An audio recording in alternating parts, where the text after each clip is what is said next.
Il fut une époque où soudainement, les hommes de ce pays ont tourné le dos à la Loire et aux autres rivières. Le train avait engagé le processus. La grande marine avait sombré dans les facilités et la régularité qu'apportait le chemin de fer. Puis la rivière ne devint qu'un lieu de plaisance et de loisirs jusqu'à ce que quelques drames ne viennent endeuiller les Ligériens et entacher la réputation de la Loire. Les adultes, et puis bien vite les enfants, tournèrent le dos à celle qu'ils prétendirent capricieuse et dangereuse. Quelques énergumènes luttèrent contre ce mal amour, cherchant à raconter ou bien seulement à continuer à vivre sur les flots. Ils étaient bien peu en ce temps-là où la Loire n'était devenue qu'une vulgaire carrière à ciel ouvert, dont on extrayait le sable de manière insensée, souvent déraisonnable pour le moins. Plus on la vidait de sa silice, plus la rivière se transformait, changeait de nature et de débit.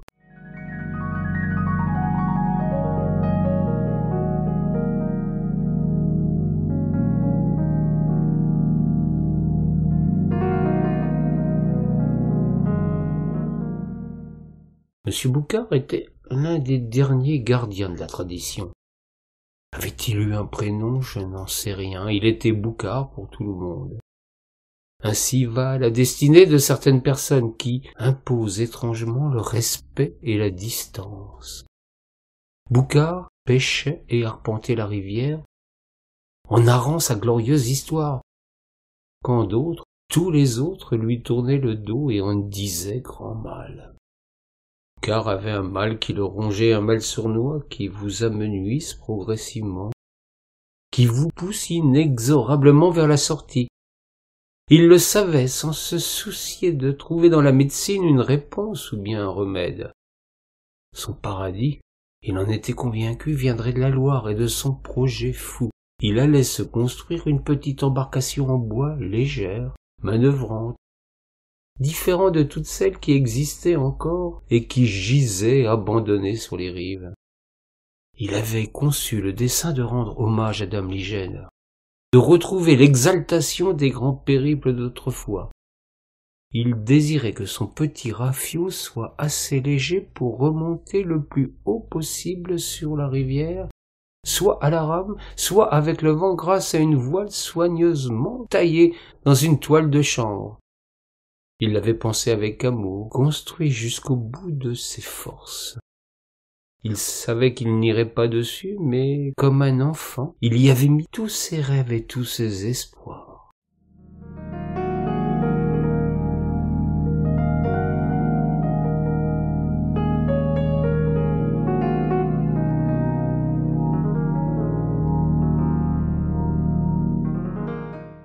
L'embarcation achevée, Boucard la baptisa de manière assez incompréhensible le Renouveau, avant que de tirer fièrement sa révérence au monde.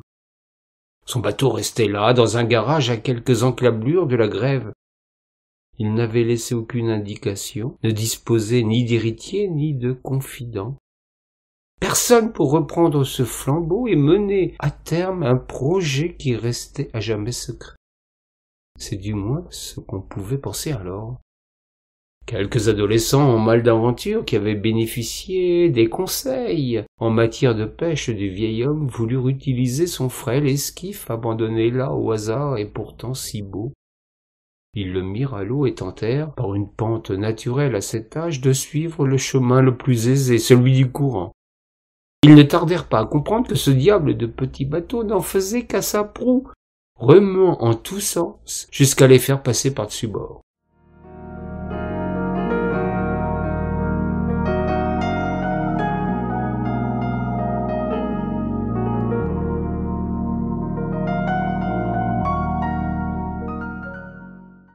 Toutes les tentatives conduisirent au même résultat. Les gamins firent appel à un des leurs, un camarade champion de kayak qui, comme les autres, tâta du bouillon. La barque du père Boucard était certainement hantée, ou bien simplement ingouvernable.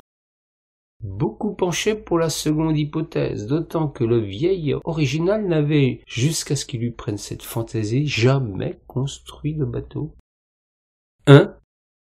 Plus attiré sans doute par l'ésotérisme que ses compères, pencha pour la première hypothèse. Il voulait en avoir le cœur net et se décida à amarrer solidement l'esquif sur le quai des Mariniers et à y passer la nuit. Il choisit naturellement une nuit de pleine lune en se jurant de comprendre ainsi cet étrange mystère. Il n'était pas très rassuré, mais avait une telle conviction chevillée au cœur qu'il était disposé à toutes les frayeurs pour découvrir la vérité.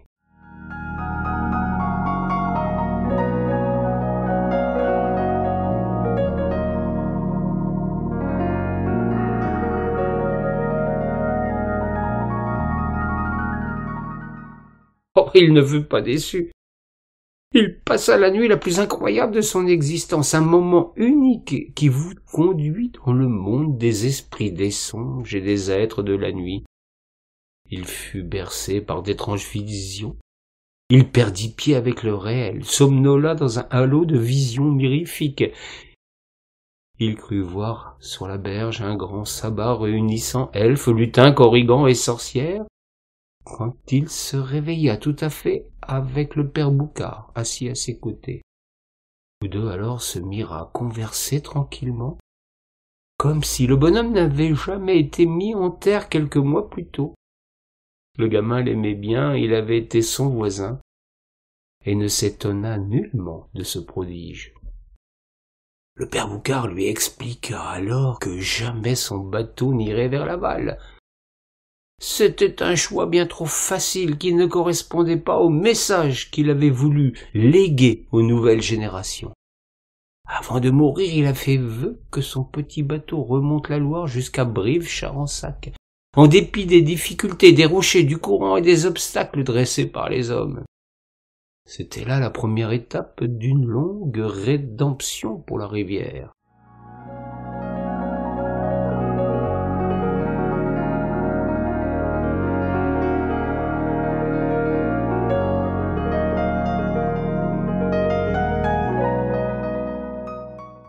Ce lieu de destination n'était pas anodin, car un peu plus haut, sur la colline qui domine le village, se dresse la Vierge du Puy-en-Velay. La seconde phase pourrait alors débuter. Le père Boucard racontait, son visage portait une surprenante clarté, un sourire irradiant. Le gamin écoutait, fasciné par la foi indestructible de ce vieillard qui pensait que tout allait se dérouler comme il l'avait imaginé. Le revenant tendit alors un bâton ferré, une sorte de bourde plus courte, ressemblant davantage à un bâton de marche avec à son sommet une coquille Saint-Jacques gravée dans le pommeau. Avec une force de conviction qui ne suppose aucune réserve, le fantôme toucha l'épaule du jeune et lui dit « Arrivé à Brive, tu monteras jusqu'au calvaire et tu trouveras un pèlerin se rendant à Compostelle qui acceptera de prendre ton bâton. Car c'est toi que j'ai choisi pour mener mon renouveau jusque-là. Pour toi, le chemin sera achevé. »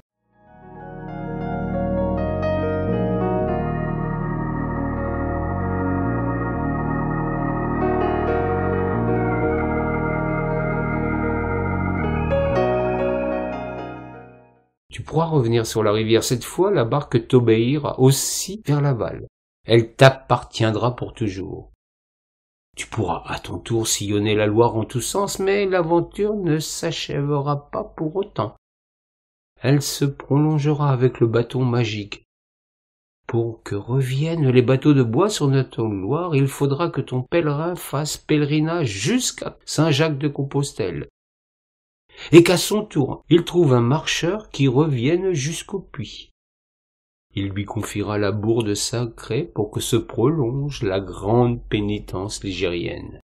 Puis, quand tout sera accompli, il faudra sans doute patienter de longues années, puis un jour un homme plus âgé que tu ne l'es maintenant, un autre toi-même décide de rendre hommage à la Loire en descendant le cours à pied comme un humble pénitent. Il trouvera le bâton et s'en emparera pour faire ce long chemin jusqu'à Saint-Nazaire.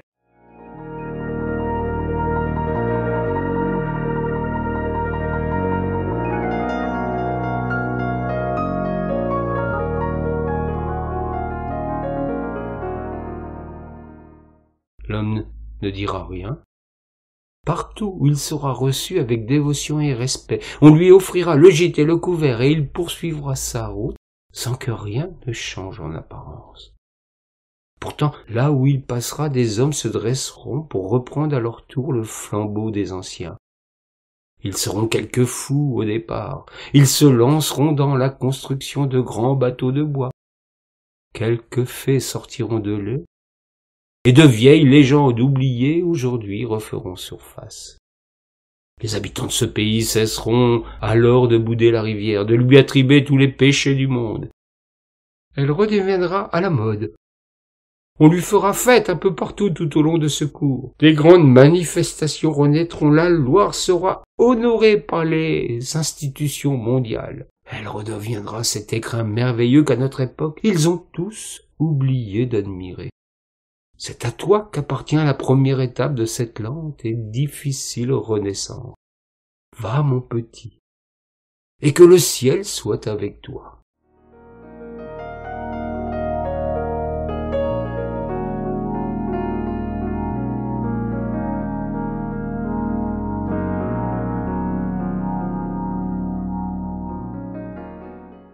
Le vieil homme disparut comme il était venu, par enchantement ou peut-être diablerie. Chacun a son idée sur la chose. Qu'importe que ce soit Lugh ou bien démon qui fut à l'origine de ce miracle. Mais tout se réalisa comme l'avait envisagé le père Boucard. Il fallut du temps, des efforts.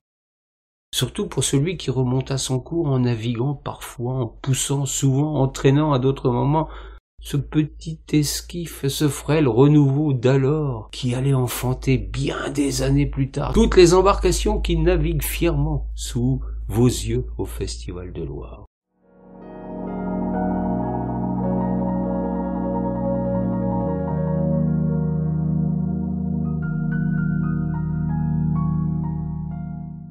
N'écoutez pas cette histoire.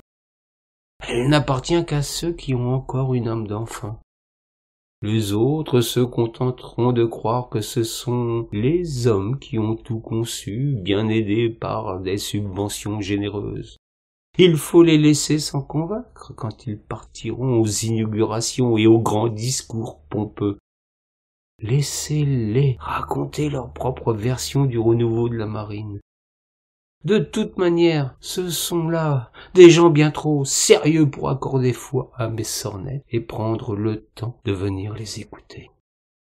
Quand le grand feu d'artifice illuminera le décor, que des milliers et des milliers de têtes se tourneront vers les gerbes de couleurs et en s'extasiant, je serai bien à l'écart, loin du bruit et du tumulte, pour voir mon vieil ami le père Boucard descendre à la nuit la rivière en me faisant un grand clin d'œil.